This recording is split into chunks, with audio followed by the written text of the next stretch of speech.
Now, I know that the teleprompters are working well, though I'm not using them. But I'm not sure about the translation. So I'll say words in English. President Trump, the Knesset welcomes you and your distinguished delegation to Jerusalem, our eternal capital. This is your first visit to Israel since you recognize Jerusalem as our capital and moved the embassy here. Thank you, President Trump, for that.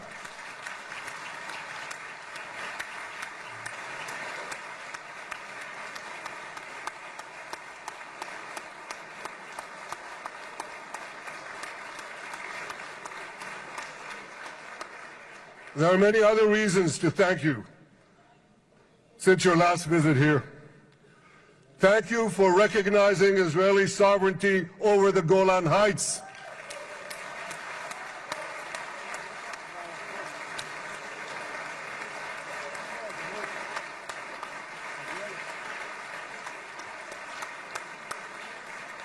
Thank you for standing up to the lies against Israel in the United Nations.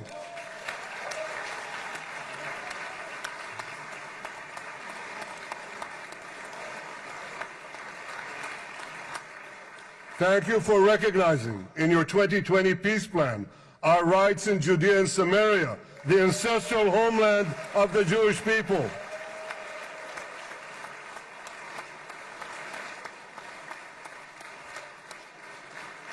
Thank you for brokering the historic Abraham Accords. Abraham, Eskemei Avraham.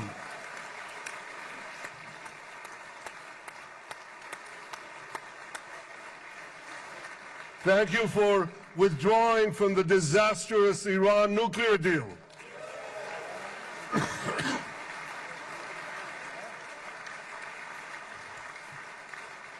Thank you for supporting Operation Rising Lion and for your bold decision to launch Operation Midnight Hammer. Boy, is that, you got to hear this.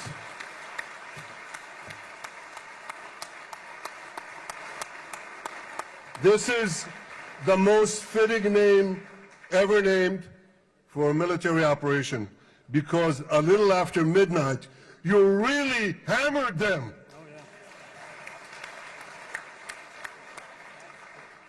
My friends, this is only a partial list, but it's enough to affirm what I've said time and again. Donald Trump is the greatest friend that the state of Israel has ever had in the White House.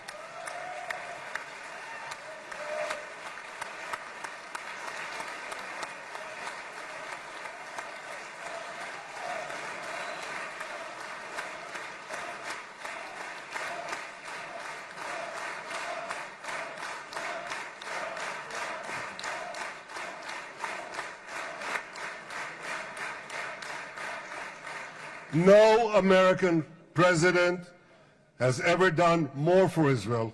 And as I said in Washington, it ain't even close. It's really not a match. Mr. President, today we welcome you here to thank you for your pivotal leadership in putting forward a proposal that got the backing of almost the entire world. A proposal that brings all our hostages home.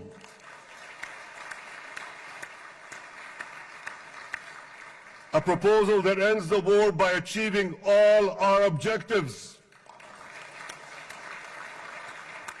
A proposal that opens the door to an historic expansion of peace in our region and beyond our region. Mr. President, you are committed to this peace. I am committed to this peace.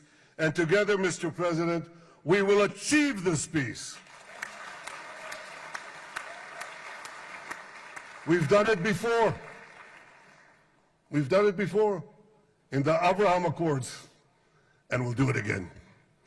Mr. President, today the Jewish calendar marks the end of 2 years of war. That war began on October 7th, on the Jewish festival of Simchat Torah.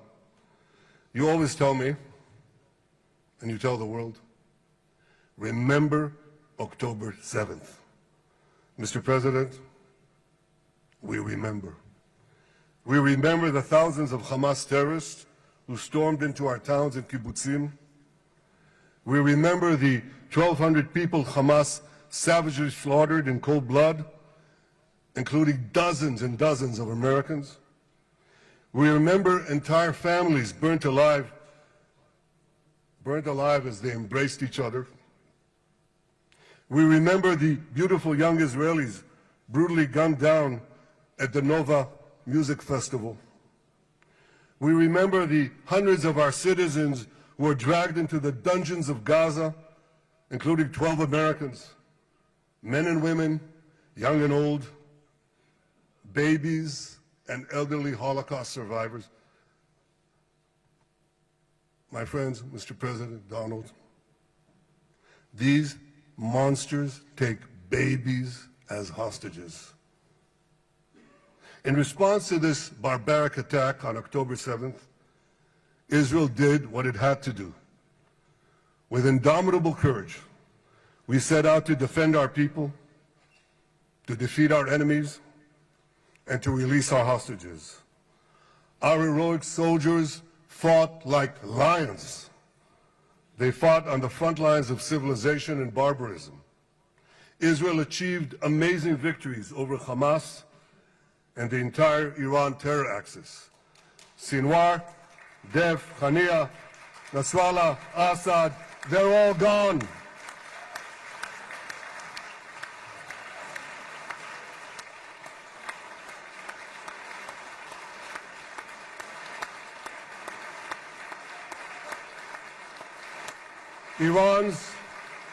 Iran's nuclear weapons and ballistic missile program, with your enormous help, Mr. President, rolled back. Half the Houthi leadership wiped out. But the price of this victory, the price of these victories, has been heavy. Nearly 2,000 of Israel's finest were lost, nearly half in battle. They left behind parents, spouses, siblings, and children. Their love and laughter, their promise and potential were lost forever. To the families of our fallen fighters, many of them are here, I say, I know the depth of your pain.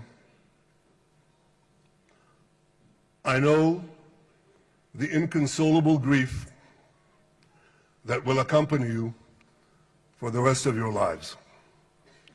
The state of Israel bows its head in eternal gratitude to our fallen heroes. Because of these heroes, our nation will survive. Because of these heroes, our nations will thrive. And because of these heroes, our nation will have peace. Mr. President, thousands of our brave soldiers were also wounded, suffering terrible blows to body and soul. Brave soldiers like Ari Spitz. Ari is an American. Ari is an American Israeli who was injured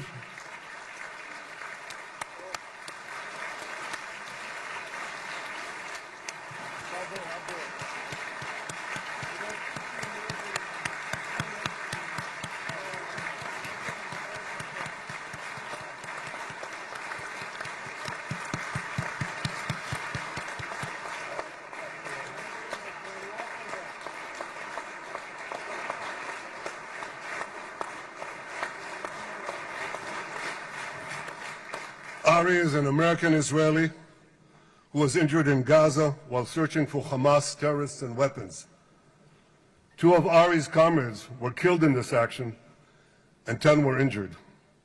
Ari was presumed dead, but made a miraculous recovery despite losing 3 limbs. Ari, stand up for a minute alone. Stand up. There you go. There. Ari, you are the spirit of Joshua. You are the spirit of David. You're the spirit of the Maccabees. You are the spirit of Israel. I salute you. We all salute you.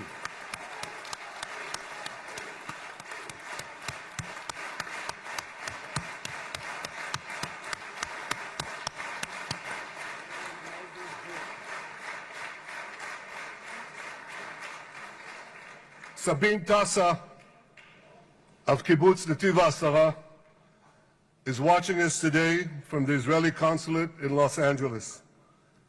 Sabine lost her husband and her oldest son on October 7th. She is the mother of 3 other boys. 2 of them, Koren and Shai, witnessed their father jump on a Hamas grenade to save his 2 sons. We all saw the film of those 2 boys crying out in pain, "Father is dead. Why? Why did God save me?" Mr. President, my friend Donald, I've seen some very tough things in my life. But I couldn't bring myself to watch those boys suffering again. So I didn't see this film except once. Yet Sabine, their mother, has had the strength and fortitude to show this film across the world. And my wife Sarah and I asked her, "Sabine, how do you do it? Why do you do it?" And she answered, "I do it to show the entire world the monsters Israel is fighting and the justice of our cause."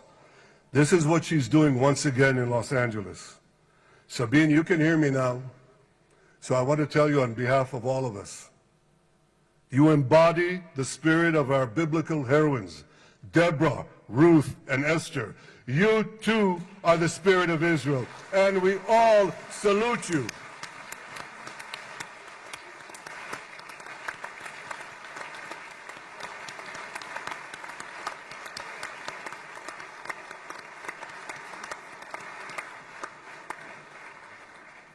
Mr. President, you asked me on our many conversations during the 12-day war with Iran, you asked me, how are the people holding up? And I said to you, our people are strong. Israelis are a nation of lions with unlimited resolve to defend our country and secure our future. The people give strength to our soldiers, and the people give strength to me and to my colleagues. The Jewish people have risen from the ashes time and again, but when we formed the State of Israel and the Army of Israel, we pledged never again would be defenseless against our enemies. And that resolute strength not only assures our survival, it assures our future, it assures peace. We have paid a high price for this war, but our enemies now understand just how powerful and just how determined Israel is. They understand that attacking Israel on October 7th was a catastrophic mistake. They understand that Israel is strong and that Israel is here to stay. And this, Mr. President, is the indispensable foundation of peace. Peace through strength. Ladies and gentlemen, this is a momentous day, a day of great joy as the remaining hostages come home. My wife Sarah and I have met with the hostage families many times. There were no words to describe their agony, only tears of bottomless sorrow and unimaginable pain. At the beginning of the war, I promised to bring all the hostages home. Today, with the indispensable help, the determined and focused help, the unremitting help of President Trump and his team, and with the incredible sacrifice and courage of the soldiers of Israel, we are fulfilling that promise.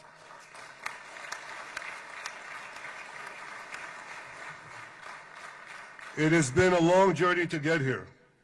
In the first week of the war, our brave soldiers put military pressure on Hamas, and the international community put diplomatic pressure on them. This enabled us to secure the release of over 100 hostages. In heroic rescue attempts behind enemy lines, Israel's special forces rescued 8 live hostages and brought back the remains of dozens more. But as time went on, we all know what happened. The diplomatic pressure was turned on its head. More and more governments bought into Hamas's false propaganda. More and more governments succumbed to anti-Semitic mobs in their own countries. They just turned on Israel. They called for us to surrender to Hamas demands, just leave Gaza immediately, they said, end the war without committing to disarm Hamas, without committing to demilitarize Gaza. Had Israel succumbed to those demands, not only would Sinwar, Nasrallah, Assad, and Iran's missile and nuclear program remain intact. Not only that, because in no time, the Hamas killers would be back on the border fence, ready to repeat the horrors of October 7th again and again, as they vowed to do. But just at that point of maximum pressure on Israel, a man named Donald J. Trump was elected President of the United States.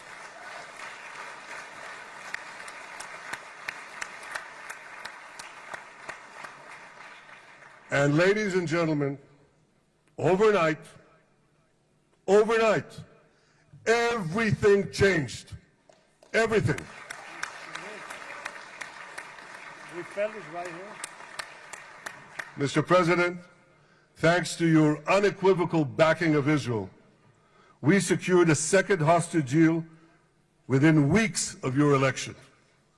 And in the months that followed, we worked closely together to forge a path to bring the remaining hostages home and end the war. End the war in a way that ensures the disarming of Hamas, the demilitarization of Gaza, and that Gaza would never again pose a threat to Israel. 2 months ago, you fully backed my decision to send the IDF into the last Hamas stronghold in Gaza City. You shared my view that this military pressure would help free the hostages. And despite all the criticism, all the naysayers, we were right. Hamas caved in. And 2 weeks ago, you succeeded in doing something miraculous. You succeeded in doing something that no one believed was possible. You brought most of the Arab world, you brought most of the world behind your proposal to free the hostages and end the war. I want to thank Steve Witkoff, Jared Kushner, and Ron Dermer for their great contribution to this effort.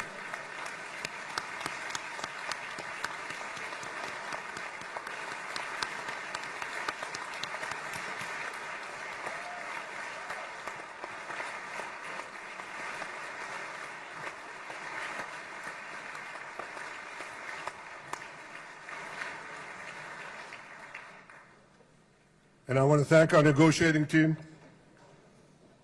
I believe that the close cooperation between the two of us, between our two nations, combining Israel's military pressure and President Trump's unmatched global leadership. I have to tell you, I've seen a lot of American presidents.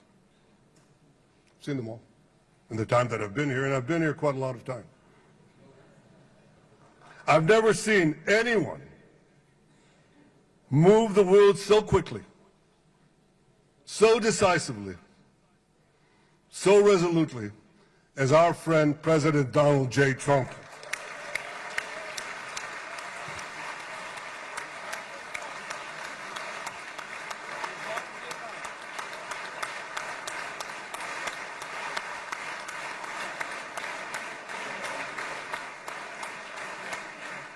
With our military pressure and President Trump's global leadership, we achieved this historic moment. It's a moment of indescribable joy as our nation embraces our sons who are coming home. Mr. President, this week, Jews around the world are going to read the book of Ecclesiastes, Kohelet, in the Bible. The Bible has many miraculous moments. One of them was your decision to bomb Fordo. I think it was a pivot of history because it wasn't meant only to bomb Fordo. That action and your previous action of taking out Qasem Soleimani, the architect of death, I think that changed the balance of power in the world. You brought America back again to the driver's seat.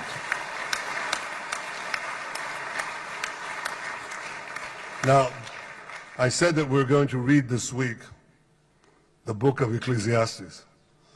It's not a book of action. It's a book of meditations, of thought, a perspective on life and on death. And in this book we read the immortal words of King Solomon. To everything there is a season, and a time for every matter under heaven. Et milchama ve'et shalom. A time for peace and a time for war. The last 2 years have been a time of war.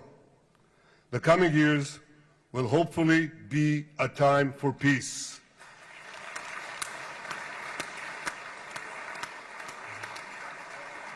Peace inside Israel and peace outside Israel.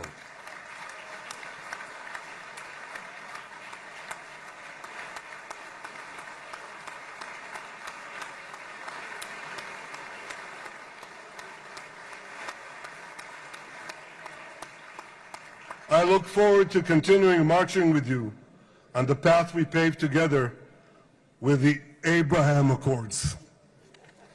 Under your leadership, we can forge new peace treaties with Arab countries in the region and Muslim countries beyond the region. Abraham's children will work together to build a better future, a future that will unite civilization against barbarism, light against darkness, and hope against despair. And my friends, I believe that with President Trump's leadership, this will happen a lot faster than people think.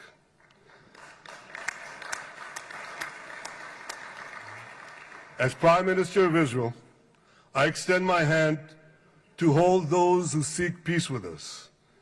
No one wants peace more than the people of Israel.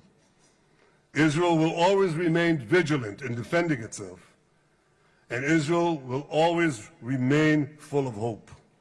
Hope is our national anthem. Hope is our creed. Hope is our strength. It is time, my friends, to realize that hope and expand the circle of peace.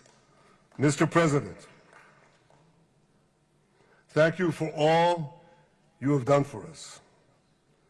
I have submitted your nomination to be the first non-Israeli recipient of the Israel Prize, Israel's highest award. As to that other prize, just a question of time, you'll get it. But I want you to get the Israel Prize, our highest award, to our greatest friend.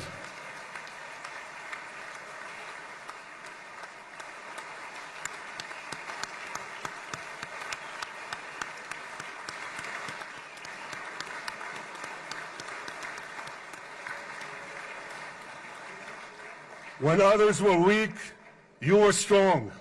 When others were fearful, you were bold. When others abandoned us, you stood by our side.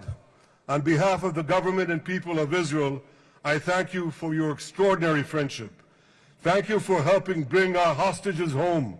Thank you for supporting Israel's march to victory. Thank you for paving a path to peace. מכובדי נשיא ארצות הברית, ידידי דונלד, Honorary ברוך הבא לישראל, President, welcome to ברוך Israel. הבא לירושלים, Welcome to Jerusalem. ברוך הבא ביום המרגש הזה, Welcome in שהחיינו this וקיימנו exciting day והגיענו that לזמן brought הזה. us to this day.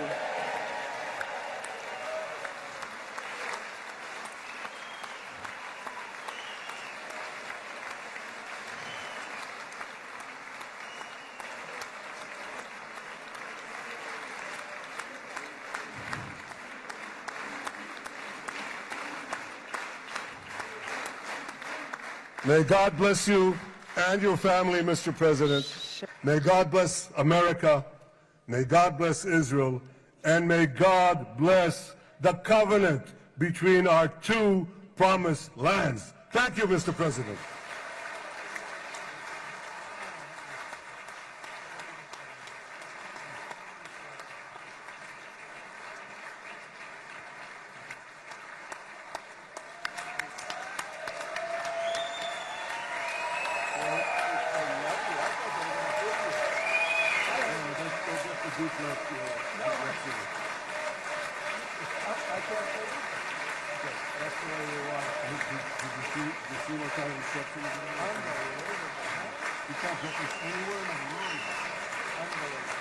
But you'll get it in the morning. Thank you.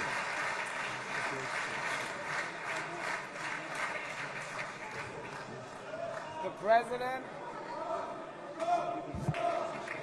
Where?